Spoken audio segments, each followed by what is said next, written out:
हरे कृष्णा दोस्तों, एक एस मास्ट एस्ट्रोलॉजी में आपका स्वागत है। आज हम बात करेंगे मून इन सेवन्थ हाउस।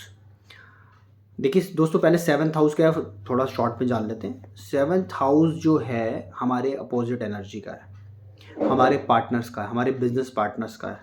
ठीक है। सेवन्थ हाउस हमारे हस्बैंड, अगर मेल है तो वाइफ का है और फीमेल है तो उसके हस्बैंड का है। ठीक है। सेवन्थ हाउस हमारे डेली वेजेस का है कि डेली हम कितनी इनकम करते हैं, डेली हम कितना कैश फ्लो करते हैं। ठीक है, कितना कैश हमारे पास आ रहा है, कितना कैश हमारे पास जा रहा है, सेवन्थ हाउस से देखते हैं। या हमारी, आप ये बोल रहे हैं कि हमारी टोटली अपोजिट एनर्जी का है। ठीक है। तो समझ लीजिए हम प्लस हैं तो हमारे अपोजिट में टोटली माइनस है, तो ये सेवन्थ हाउस है।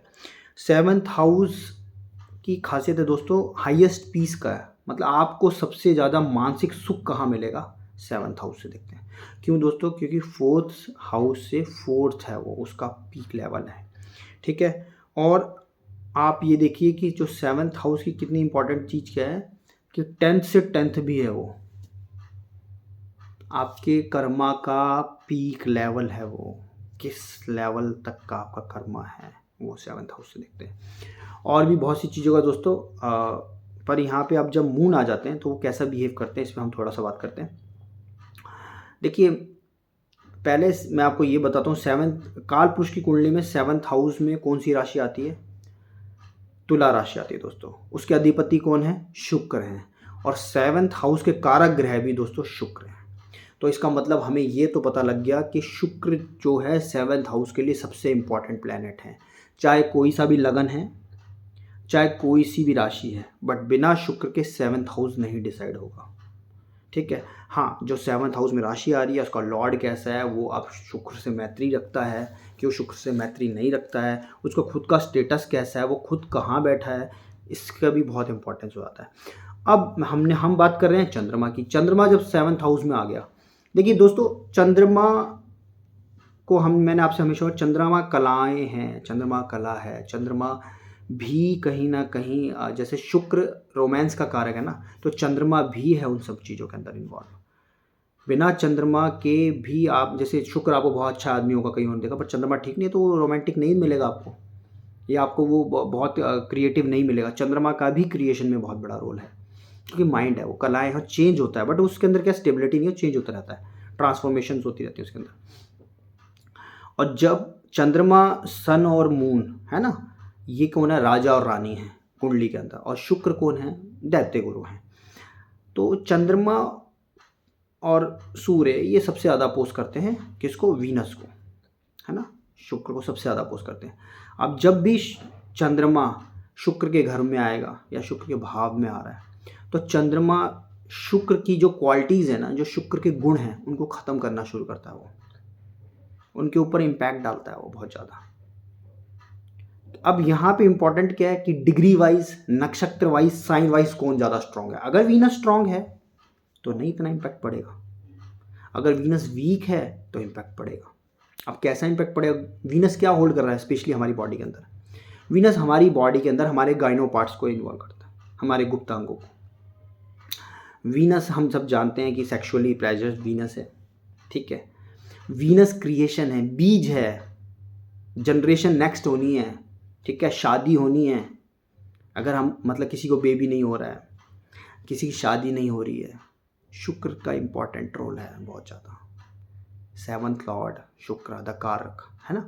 क्यों? क्रिएशन है। जब कोई बीज लगता है, फसल की खेती में बीज लगते हैं, शुक्र है वो। उसके बाद उसको सन मिला, सॉइल मिली, मार्स मिला, तब वो एक अलग बना। पर जो बीज है ना, शुक्राणु बोलते हैं ना, शुक्र है।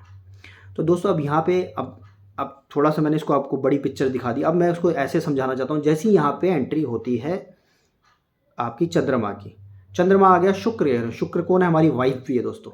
और चंद्रमा कौन है? हमारी मदर है। तो मदर कहाँ आके बैठ गई? वाइफ के घर के अंदर आके। तो अब वो क्या करती है कि सीधा सीधा वाइफ को कंट्रोल करने की कोशिश करती है, वाइफ को कंट्रोल करती है। और चंद्रमा परिवर्तन का कारक है, मैंने बोला जर्नी दिखाता है, चेंजेस करता है। तो अब यहाँ पे जब चंद्रमा आ गया ना, तो क्या होता है, या तो सास बहू में खटपट है ही है, अच्छे लेवल की है, या दोनों ने एक दूसरे से दूर रहेंगी। क्यों? क्योंकि देखिए सेवन्थ हाउस में चंद्रमा आने का मतलब है कि या तो जो बहू है उसकी ट्रांसफ़र वाली जॉब है, या उसके हस्बैंड की ट्रांसफ़र वाली जॉब है, क्योंकि दो वो कहीं ना कहीं दूर जाते रहते हैं, या आती है जाती है, स्टेबल एक साथ नहीं रह रही है दोनों। अब दूसरी चीज़ यहाँ पे अगर चंद्रमा बली हो रहा है तो वो क्या करेगा, शुक्र के गुणों को ख़त्म करेगा। तो शुक्र के गुणों को कैसे ख़त्म करता है, यहाँ पे देखो चंद्रमा किस किस चीज़ को बताता है, ये भी थोड़ा सा हम समझने की कोशिश करते हैं। चंद्रमा हमारी मदर है, हमारी मदर इन लॉ है, सास भी चंद्रमा से देखते हैं, और हमारी बड़ी बेटी। अब शुक्र साथ में या शुक्र के घर में आ गया जहाँ पे वीनस का इम्पैक्ट है, तो चंद्रमा उसको नुकसान पहुँचाएगा। तो क्या देखा गया है कि जैसे सास हो गई, या हमारी मदर हो गई, या हमारी बेटी, इवन वाइफ, इनमें से किसी एक को गाइनो इशू क्रिएट कर देता है अच्छे लेवल के। ठीक है, तो गाइनो इश्यूज हो जाएंगे उसको, तो वो फिर उसको वो या तो ऑपरेट होगा या कुछ समथिंग ऐसे चलती हैं चीज़ें। बट यहाँ पे इनकी रेमेडी, क्यों चंद्रमा फूड भी है, मैं आपको साथ में रेमेडी भी बता रहा हूँ। तो अब यहाँ पे ना फूड को कंट्रोल करना है आपने, कि हम खाना कैसा खाना है। हमने बिस्तर पे बैठ के खाना नहीं खाना, सोफे पे बैठ के खाना नहीं खाना, या तो खाना धरती पे बैठ के खाना है, या फिर लक्कड़ के डाइनिंग टेबल पे खाना खाना है। ये इसकी बहुत बेस्ट रेमेडी है। ठीक है, और कोशिश करना है कि क्या नाम है, जब भी खाना खाएं तो थोड़ा सा पॉजिटिव होके, है ना, खाने को अच्छे भाव से खाना है कि ये खाना हमारे लिए, हमको जब मैं इस खाने का सेवन कर रहा हूँ भगवान का ध्यान करना है थोड़ा सा खाना खाने से पहले। तो जितना आप जैसे उसमें पॉजिटिविटी आए, तो आपकी मैं इस खाने को खाऊंगा, मेरी अंदर से शुद्धता होगी। ठीक है, अब दोस्तों इसमें एक इंपॉर्टेंट चीज़ क्या है, अब जहाँ पे मैंने आपको बताया कि गाइनो इश्यूज़ करता है, ये सब है। अब देखिए ट्रांसफॉर्मल जॉब भी हस्बैंड की देता है।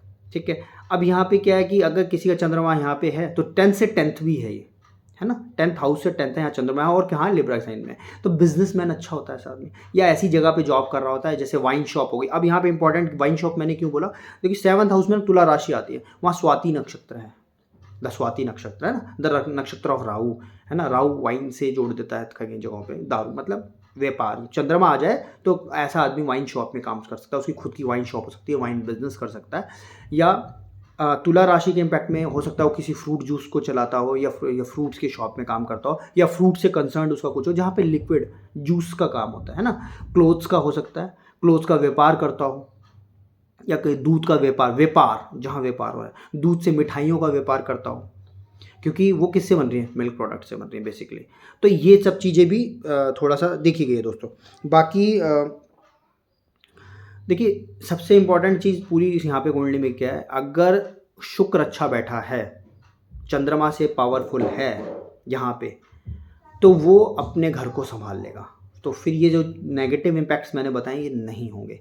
पर अगर शुक्र कमज़ोर है कुंडली के अंदर, शुक्र कमज़ोर है, खाली आप D1 से मत देखिएगा, उसको D9 में भी देखिएगा कि शुक्र कितनी पावर में जाके बैठा अंदर जाके। तो अगर शुक्र अंदर D9 शुरू में कमज़ोर है, बाद में बैलेंस कर लेगा D9 के हिसाब से। अगर नहीं है, कमज़ोर है, तो फिर गाइनो इश्यूज़ होना, सास बहू में तकरार हमेशा रहना, ठीक है, दोनों में साथ बनना नहीं है। और क्या नाम है, घर के जैसे जॉब रहेगी उसमें स्टेबिलिटी नहीं है, डेली वेजेस में प्रॉब्लम करने लग जाएगा, क्योंकि शुक्र कैश मनी है। आपके हाथ में कितना कैश है ना, शुक्र दिखाता है, तो आपके कैश के फ्लो में दिक्कत आने लग जाएगी। ठीक, तो दोस्तों ये मेरी थोड़ी सी प्रेडिक्शन थी मून इन 7th हाउस में। अगर आपको इसमें कोई भी चेंजेस लगते हैं या कोई आपकी क्वेरी है तो प्लीज़ मेरे साथ अपना शेयर कीजिएगा ज़रूर। हरे कृष्णा दोस्तों।